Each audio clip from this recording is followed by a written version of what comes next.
কোন সময়তে মাছ মারতেছেন? আধা ঘন্টা। ধন্যবাদ জানাচ্ছি। মাছ কি পাওয়া যায়নি? ফলো করেছেন আপনাদের সবাইকে অসংখ্য ধন্যবাদ জানাই। সুন্দর সুন্দর গাইও দেয়। ভালো থাকেন, সুস্থ থাকেন, আবারও দেখা হবে। আসসালামু আলাইকুম। দর্শক আপনারা দেখছেন সোনারঘাট মরা নদীতে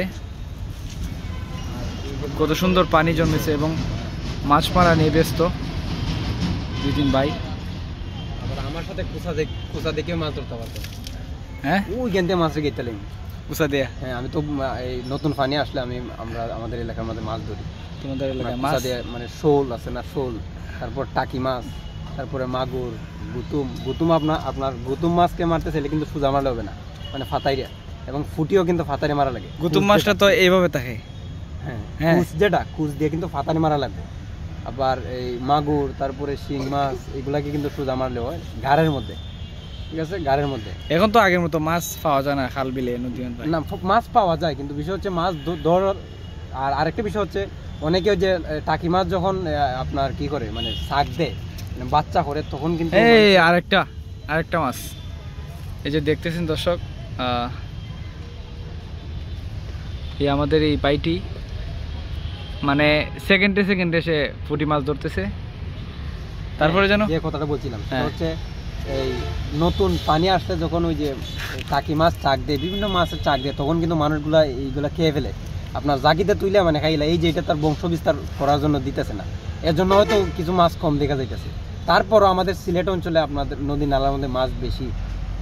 যারা মাছ ধরতে ভালোবাসে তারা আসলে বুঝতে পারবেন যে আসলে আমাদের বাপ চাচা এবং দাদা দাদি এরা কইতো যে আগে মাছ খাল বিলে গেলে বড় বড় মাছ, প্রায় মানুষের বেশি সমান মানুষ, বিশাল বড় বড়। এই যে দেখতেছেন আপনারা, তারা মাছ মারা নিয়ে ব্যস্ত এখানে। ভাই আপনি কি শেষ জন্য আইছেন? আমিও পাইলাম এখন। আপনিও মাছ মারছেন? ও, আপনি মাছ পাইছেন নি? এই মাছ লাগছে না।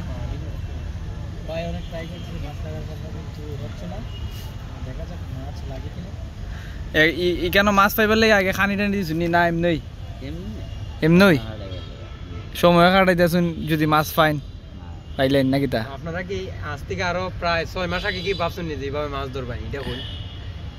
আরো আগে তো মাছ মারতাম, তখন পানি আছিল, ময়লা আবর্জনা আছিল পানি নাকি? তা আগে তো কোনো পরিবেশ আছে, আগে পরিবেশ আছিল না, তখন আমরা এমপি হিসাবে পরিবেশ করে দিয়েছেন, আশা করি হইব। এখন শামীম ভাই, কাজটা আবার কবে থেকে শুরু হইতে পারে? কাজটা আবার শীত মৌসুম আসলে, যেহেতু বন্ধুরা দেখেন কত সুন্দর মাছ লাগছে, পুঁটি মাছ এটাকে বলে, দেখি ওয়াও খুব সুন্দর মাছ। দেখেন একটু মেলাই দেখান, একটা মেলাই দেখান। এই তো ওয়াও খুব সুন্দর পুঁটি মাছ তারা মারতেছে। হ্যাঁ শামীম ভাই, হ্যাঁ, যেহেতু গাইডলের কাজ করা লাগবে, এজন্য আগামী শীত মৌসুম আসলে এটা কাজটা করা লাগবে, এছাড়া তো যেহেতু পানি বেশি করা যাবে না। এই তো কাজ কিন্তু অনেক আগে গেছে। আপনারা জানেন এই যে এখানে যে গাইডলের জন্য পিলার রাখা হয়েছে নদীর কিনারে, ডিসিপি হাই স্কুলের পাশ দিয়ে যে রাস্তা অতিক্রম করেছে, এটা খুবই সোজা রাস্তাটা।